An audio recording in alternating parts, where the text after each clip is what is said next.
this great relationship that I've managed to achieve with G-Vine and with boutique brands is a sense that they understand that my day job is very much important to me, but the work I do outside of that is what makes me so good at what I do.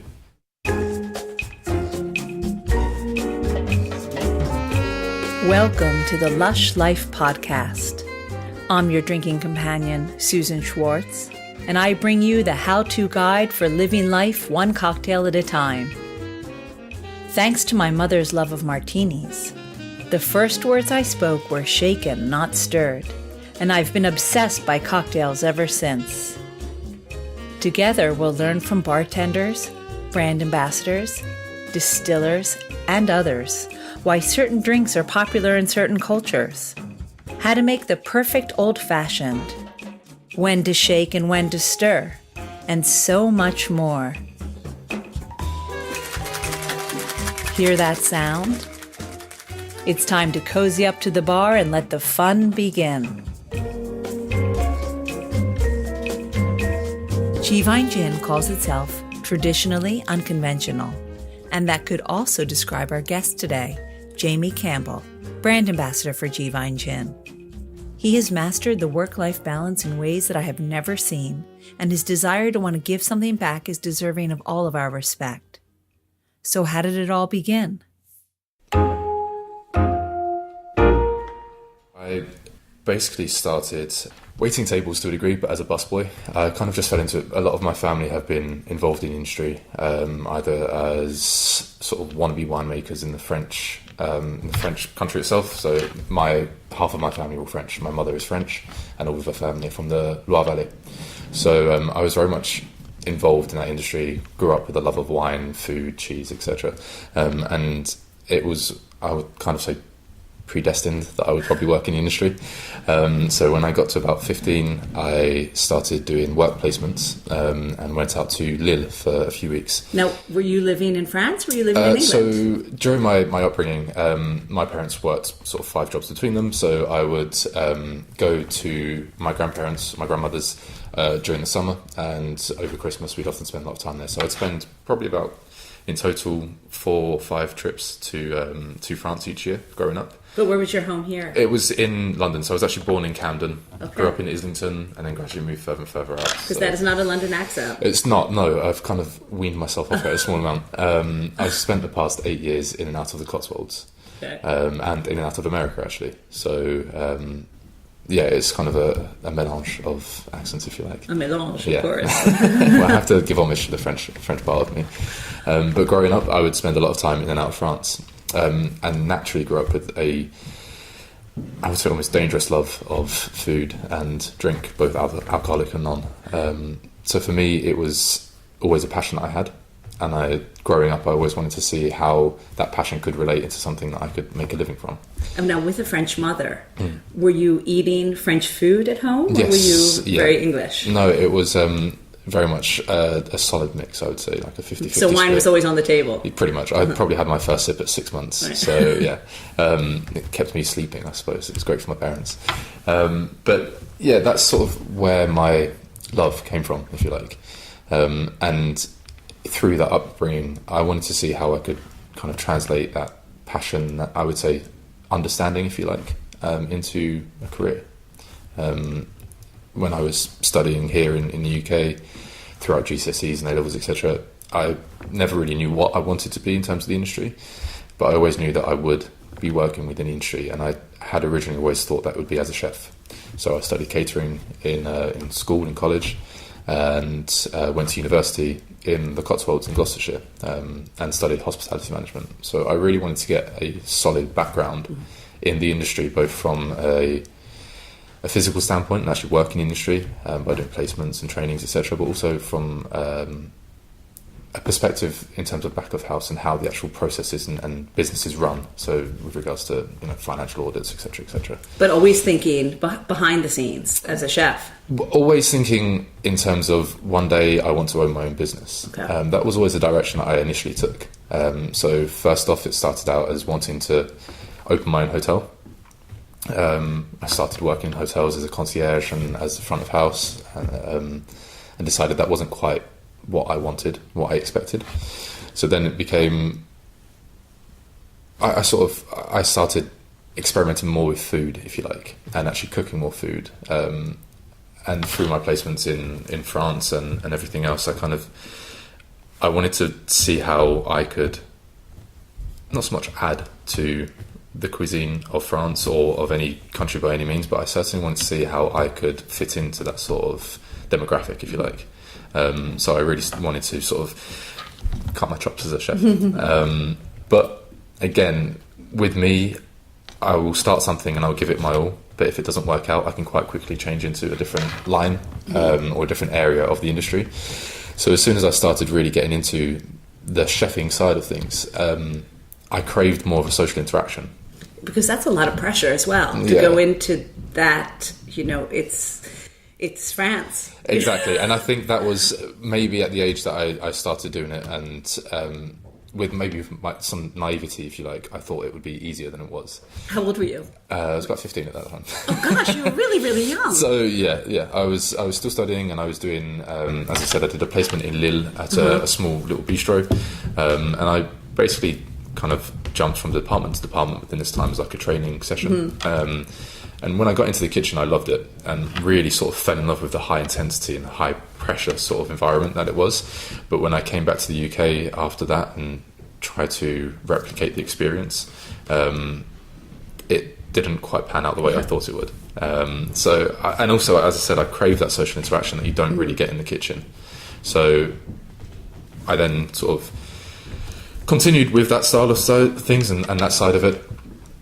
Continued learning about food, but more so the science behind food, and how flavours work and how flavour profiles really mix together and those sorts of things. And then went to university, as I said, in the Cotswolds in Cheltenham and Gloucestershire, to study hospitality management, because by this point I'd moved away from wanting to be a chef and more so into wanting to manage hospitality ventures, so bars, restaurants, casinos, etc. And you're still so young at this point. I knew, I would say very much so from a young age, that I wanted to, I wouldn't say put my stamp on, but certainly have quite an influence, and really just be able to cover all of my bases. So by going to university and actually learning from a degree standpoint the workings of those businesses, I knew that when I graduated I would have both the front of house and the back of house knowledge to get involved in the industry on a more professional level or more personal level as well, actually. So for me, it was very much learn everything that I can as early as possible, because I want to know that when I really get into the industry, I hit the ground running. And that was kind of the direction I took and the thought process that I had. So you have your degree, you're ready to go. Where do you go from there? Well, whilst I was studying, I started working at a restaurant in Cheltenham called The Daffodil, which was originally an old 1920s cinema. So an absolutely stunning venue, beautiful venue. It was all Art Deco and had actually been redesigned by Lawrence Willem Bowen. So when I started there, I started basically just a mix of waiting tables and running drinks for the bar, and loved it. That was really, I would say, my first proper foray into how a high volume, high expectation restaurant works. It had 2 rosettes at the time, had a fantastic chef team behind it, was very prestigious in the area, and it was certainly one of those destination restaurants where people go to for, special occasions, etc. We do a lot of weddings, a lot of events. So by working there, I really had a great introduction into how hospitality should be done and how it should be done right. And for me, that's what I loved about the place. I ended up actually staying there on and off for about 4.5 years. Eventually worked my way up from running those drinks to making them, to then creating them and actually managing the bar itself. And for me, that was where my love of cocktails really came into it. So I kind of found my way drifting from the kitchen onto the floor and then into the bar, if you like. So it was quite I'd say natural, but to a degree, the progression in it was something that I really loved seeing, because I went from working with flavours in the kitchen to waiting tables where I got bored of having no creative input whatsoever, to then working back onto the bar where you start to mix flavours again. And I think that's what I really craved, was that creative element but the personability that comes with it as well, by being able to interact and socialise with the guest. Were you able to be as creative as you wanted? Absolutely. But at the time, especially by the time I was able to take over as manager, we had essentially free reign of the bar itself and how to create the menus. So by the time I got into the managerial position of the bar, the bar and the creation of the menu was entirely my own and my team's. So by that point, we were working on some really, I would say, especially for that time and for that area, some experimental style cocktails. So working with reductions and different bitters and syrups, which back then were state of the art. So it wasn't. I mean, Cheltenham, I would say, was very much a few years behind London at that time in terms of the cocktail scene. So the Daffodil at the time was very much like pushing boundaries in terms of what we were doing and what was happening in industry in that area. So that's where I would say my passion really blossomed and grew. So yeah, that was the start, if you like, or the proper start of my full-time career in the industry. And where called next? So as I said, I was working there sort of part-time initially whilst I was studying. For my studies, I did a 4-year degree, and one of those years was spent in industry. So I went out to the States, to South Carolina, for 6 months to work at the Sea Pines Resort in Hilton Head Island. Went out there as an intern. That was part of my degree, was to get some on-the-ground experience to put all of the university degree into practice, if you like. So I was out there for 6 months and absolutely loved it. Beautiful, beautiful place.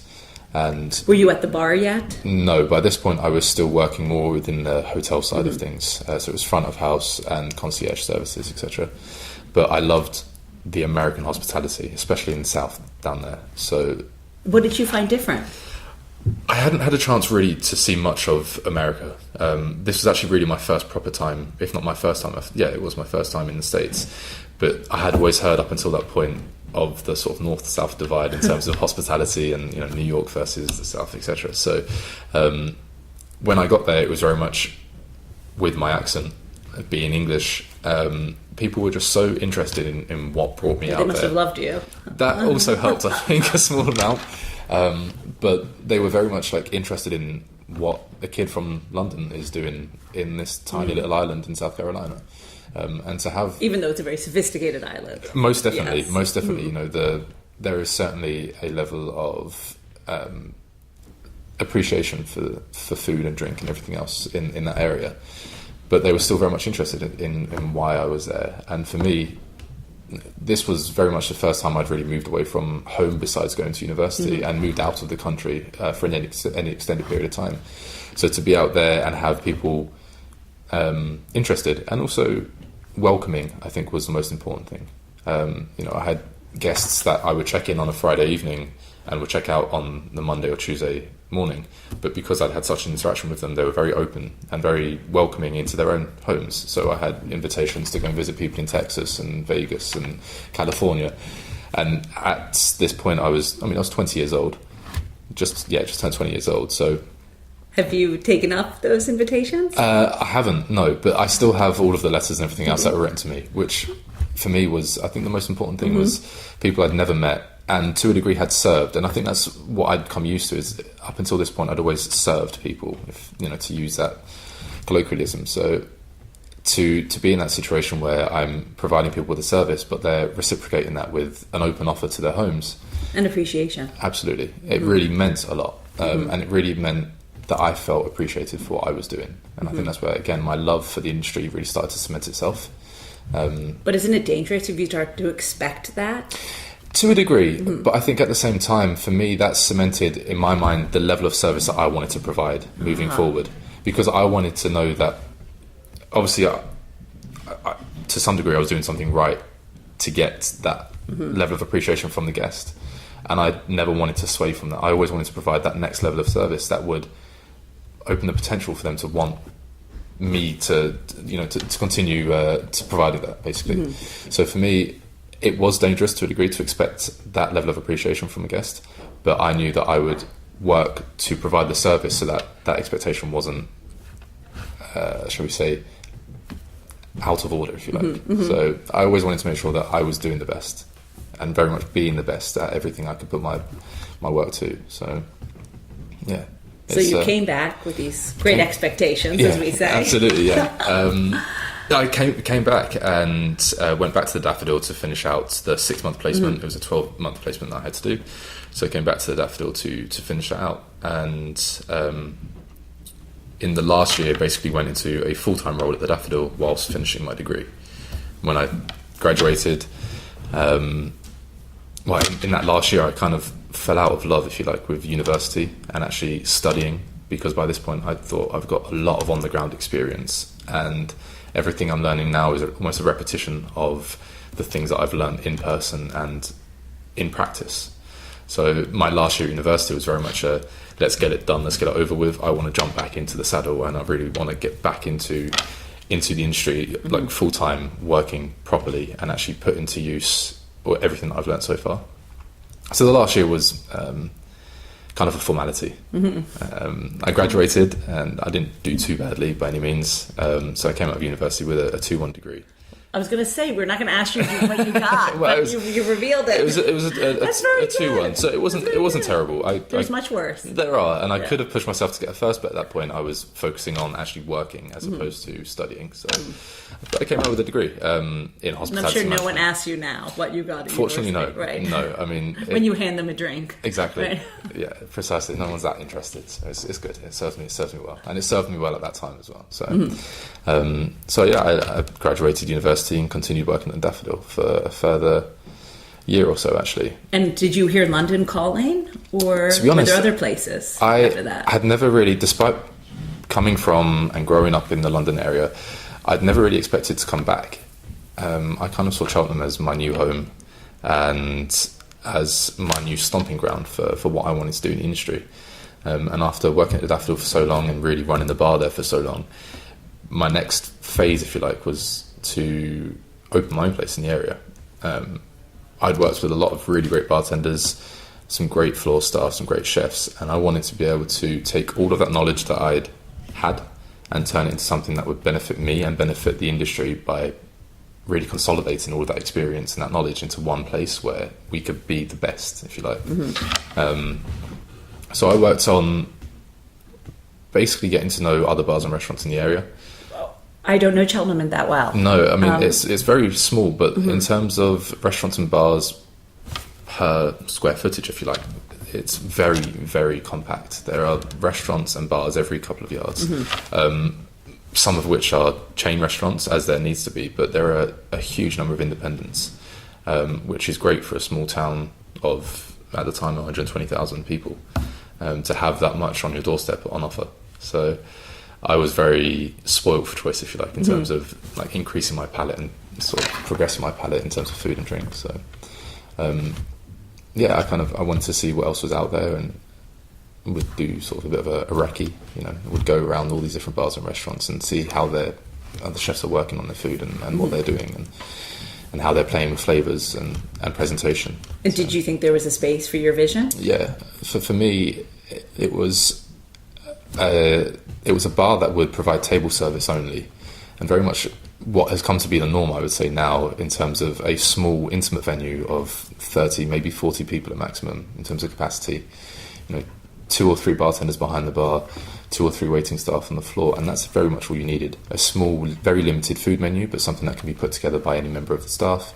And then just really strong, solid drinks with a classical emphasis, but playing on that more experimental side of things that was coming to be the norm, or coming to be not so much expected, but certainly understood more by the population. But that never actually transpired. I then was made redundant from the Daffodil at that point. So the Daffodil closed. It came into some financial difficulty after, at the time, 18 years. Oh, that's too bad. Yeah, after 18 years of being a restaurant, and very much an institution in the Cheltenham sort of hospitality community. The place went bust. So myself and around about 35 other members of staff were made redundant, and I had to be the one to make that call and basically open up on a Friday morning and call my staff and the other members of the other teams, the heads of department, and say, look, we're really sorry, but there's nowhere for you to turn up to work today. Collect your stuff, and unfortunately... And they don't teach you this in university. And that was, I would say, the hardest thing I've ever had to do in my my lifetime as someone in this industry was having given all of basically everything of myself, and knowing that every other member of staff in that place was doing the same, to then turn around and have it all just sort of stripped away from you in the smallest amount of space of time. So that was very much one of the hardest things I've ever had to do, was have that experience, which sort of led into how I'm doing what I'm doing now. I basically said from that point forward that I never want to work for anyone else again. I want to go out on my own, and I only want to be responsible, and I only want to answer to myself. I never want to have anyone else responsible for my paycheck or my livelihood, because by this point I'd just bought a house for my mother, and I said the last thing I ever want is to have anyone else potentially detriment my livelihood and what I've worked hard to achieve. So I set out by myself as a freelance consultant and bartender, and that's what I've been doing for the past 3 years or so, 2-3 years, until I've come on board with this new venture with G-Vine. And did you move to London to do this? No, I stayed in the area. I stayed in the area, and last year worked on an opening for a new Japanese restaurant. And hold on. How many years ago was this? So this was December of last year. Oh, so really recent. So quite recently. Was it December? Yeah, so it was from October we started the project, and that project that I was on board with finished in December. So yeah, it was very much a recent thing that I really got into the consultancy side of things. Up until that point, I'd done freelance bartending, some freelance events, like in-home hospitality events, birthday parties, etc. And that's sort of how I was making a living by that point. But you put your card out as a consultant, and absolutely. People came. Yeah, they did. They called. Fortunately, after spending so many years in the industry in Cheltenham, what with being such a close-knit community, there were people who knew me and I knew them, and as soon as I sort of started saying, look, I'm available for consults, then I was very fortunate to have people come asking. So I worked with my first real big project, if you like, was reopening the Daffodil itself when new investors came in. So I did 2 months with them, reopened the Daffodil, and then went to America. So it's open. It's open now. Back open again, that's great. under new ownership. But I was the same chef team from before. Some of the bar staff that remain the same, as do some of the waiting staff. So fortunately, there's enough people in there that knew what it was like beforehand and continued to upkeep that level of service that made it so great to begin with. So yeah, that was. But you felt the pull to the US. So actually, it's throughout all of my time working in the industry. As a lot of people will know, it can be quite overwhelming. There's a lot of temptation, if you like. Something which I never succumbed to, but the lifestyle associated to working in the hospitality industry, I think a lot of people know kind of that it can be quite overwhelming, can very much become quite a dangerous environment, if you like. So I've always wanted to balance that lifestyle out with something that separates me from that world. So I started working with children with disabilities, and this goes back about 4 years ago now. So I started working with kids with disabilities and loved that side of it, and being able to give a little bit of something back, but also be able to, as I said, balance out my own life by working every hour under the sun, but then also being able to have a bit of downtime and something that grounds me a little bit again. So I started working with kids with disabilities, and so when we're going back to April of last year, I was very lucky to be chosen to go out to the States to work at a summer camp, very much like Camp America, basically. So I went out to a camp in Pennsylvania in the Pocono Mountains to look after a kid of 12 years old who has a very severe, rare form of muscular dystrophy. So I only wanted to go out there to work with him, and managed to do that for the summer last year. And again, the year just gone, so the summer just gone of 2017. And that's where I managed to get that separation again from what I was doing, and have a summer off, if you like. It's the first real time I'd ever taken a summer off and gone on vacation for myself. But I was able to do it working with Ollie, who's an incredible kid. Absolutely amazing. Like, his mindset and his outlook on life very much provided motivation for me in terms of what I want to do when I came back. So worked with him for the summer, came back in September of last year, and then worked with a MasterChef finalist from 20, what are we now? So it would have been 2012 if I'm not mistaken. Yeah, 2012. So a gentleman called Andrew Kojima, who was a MasterChef finalist, made it all the way to the finals. And we basically got introduced through a wine supplier that I used to use at the Daffodil. And we were put in touch and he said to me, look, I'm basically opening the restaurant and I'd like some help to get the front of house aspect up and running. It's never anything that I've really done before, and I've heard that you've worked at various places. Would you be interested? But at this point, I was very much trying to focus on that consultancy side of things. So I said, yeah, absolutely. We did a 3-month consult, managed to get the place open, and at the time we were billing it as a pop-up to sort of gauge the market and see where it would sit and how it would be reciprocated, sort of how it would be received. And it went fantastically well. The concept was small Japanese plates served in a tapas style, with the emphasis on the food and the presentation, as opposed to sort of people's perception of what Japanese food should be. So, at the time, sushi was having a huge boom. Well, in fact, it still is. Mm-hmm. But Andrew Kojima, very much wanted to focus on traditional Japanese plates that you would find in these little bars and restaurants in Tokyo, down all of the back alleys. So by putting together small plates and serving it as a tapas style, it became a very sociable restaurant. And that was the idea, was to have groups of friends come in and spend a few hours sat at the table and just order from the menu consistently, like keep on ordering from it. You do a round of 6 plates, finish those off and get a round of something else and try it that way. And I loved that mentality of dining, something that's very relaxed, but still very well done, if you like, in the sense that the food is great, the serves and the flavours and the presentation was fantastic. And I tried to balance it out by creating a cocktail menu that would showcase Japanese flavours, but with an English sort of interpretation that would make it approachable for the consumer. So it worked on using Japanese whiskies, which were at the time booming, still are booming, and a whole host of different sort of flavour profiles and things like that to complement the food. And it went really well. We, as I said, initially started as a pop-up sort of approach to gauge the market. Went to a crowdfunding platform and managed to raise £55,000 to turn it into a permanent venture. I finished my consultation by that point. That was my job done, basically. Managed to get them to that stage, which I was very happy about, and I could quite quickly see how the restaurant would progress. So I then went back to the States for Christmas of last year, so Christmas 2016, just for a holiday. So I went out to Denver, which again, great city for food and drink. The industry there it's a city I love, actually, because it's still quite industrial in the way that it's made up and the way that it looks, but there are breweries and restaurants on every street corner. So for someone with such a gastronomic sort of interest as what I have, it was fantastic to really see how these places work and go to these breweries where it might be a tiny, tiny place, but they're still making 10, 12 of their own beers in their own backyard sort of thing. And I love that experience of being able to try a little bit of everything. So I guess, how did G-Vine come calling?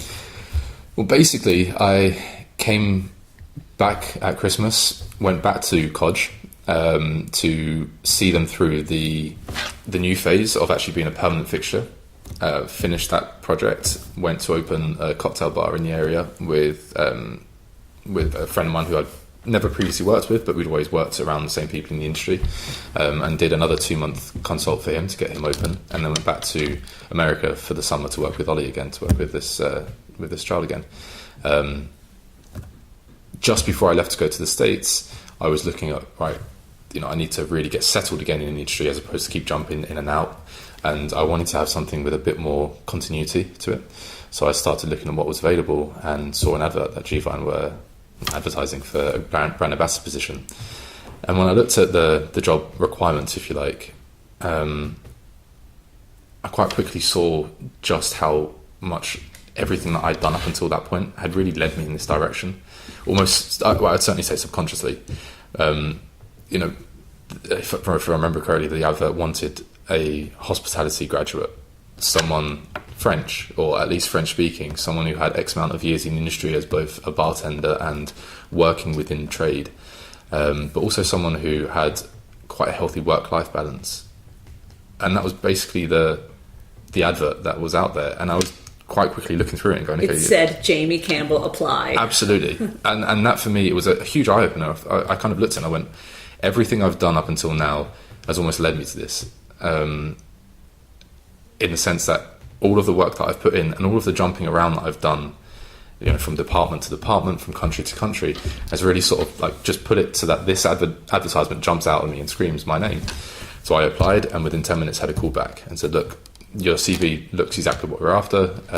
Let's put together a Skype interview. So did the Skype interview, met with Boutique Brands, which is the UK importer for G-Vine, who I work in partnership with, or sort of it's a split partnership between I work for Boutique Brands and as a G-Vine ambassador. So I met with the CEO and COO of Boutique Brands in London and said straight off the bat to them, look, I'm going back out to the States for the summer, but I am very much interested in this position. It's everything that I've wanted to do without really knowing that's what I wanted to do. Mm-hmm. And they said, okay, well, we appreciate what it is that you're going out to the States to do, in terms of the work that it is that you do out there. So we'll keep the position on hold for you until you get back.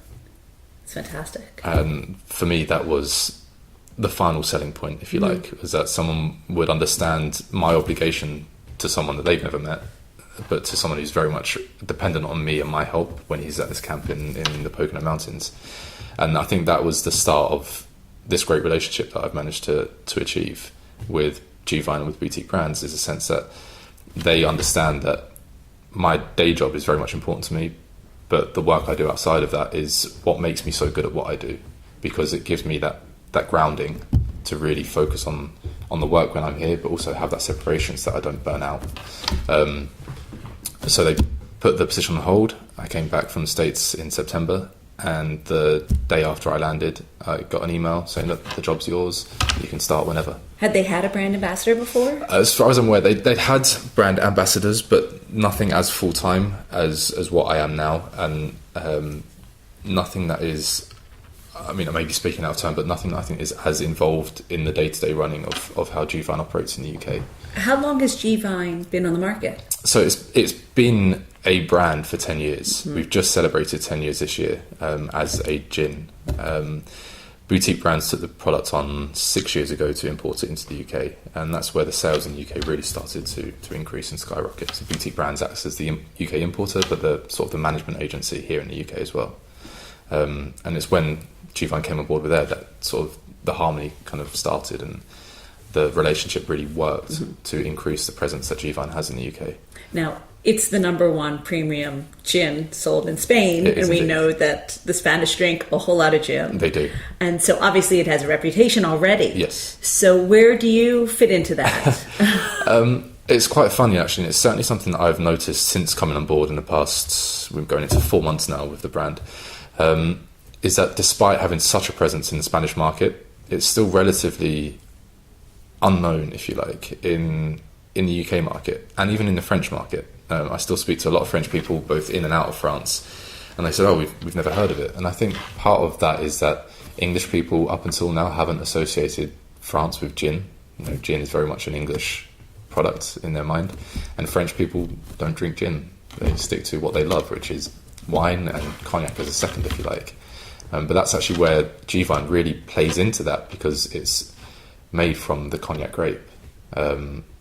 So it's able to provide that smooth base that French people love in their cognac, but do it in a distilled product. I mean, I guess if I didn't know about G-Vine, which I do, I guess if someone said to me, "Oh, it's a gin made from a grape spirit," you would kind of be confused, because isn't it supposed to be wheat? And then people don't realize that it can be anything. Exactly. As long as it's got junipers. Exactly. Right? And that's it. And that's actually the conversation I have, I would say, probably on a daily basis at the moment. We're very fortunate to be in the Harvey Nichols stores with a gift box that we're doing in the run-up to Christmas. And I've just been doing tastings at their Knightsbridge and Bristol stores the weekend just gone. And I would say every 5th or 6th person that I spoke to was like, "Oh, how can it be a gin if it's made from grapes? Does it not have to be made from juniper?" And actually, the classification for gin is anything of agricultural origin that's been distilled and has juniper as a predominant botanical. So when you start to break it down that way, actually you can understand and start to explain and really sort of give out that knowledge and share that knowledge of it is a gin. It's just a gin done in a traditionally unconventional way, which is the entire tagline for G-Vine and, in fact, the Maison Vivert portfolio. I was going to say, you could definitely play on that. Yes, and we do so. We definitely do so. The idea behind it is that it's not so much trying to change the way that things have been done. It's almost going back to how things used to be done.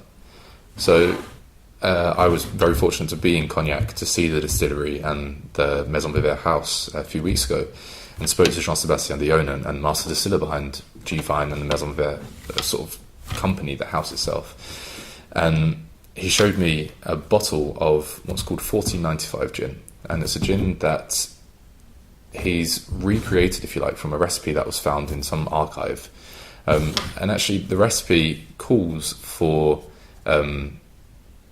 a gin product, if you like, what would have been Geneva at the time, from 1495. It's a recipe from 1495 that specifies that if you're going to make this liquid properly, and if you're going to make it taste better, use a grape-based product as the basis for this spirit, if you like.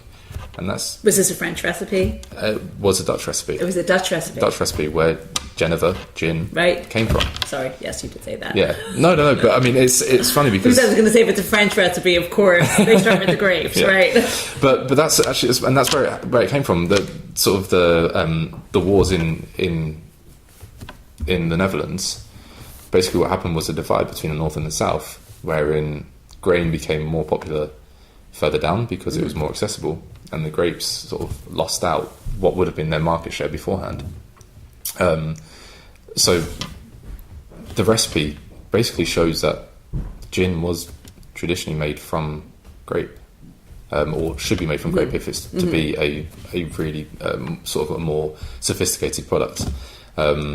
And so for me, like, seeing all of that in Cognac itself and understanding that's where the process came from, and that's almost the justification behind using grape as a base spirit, is that it's a sophisticated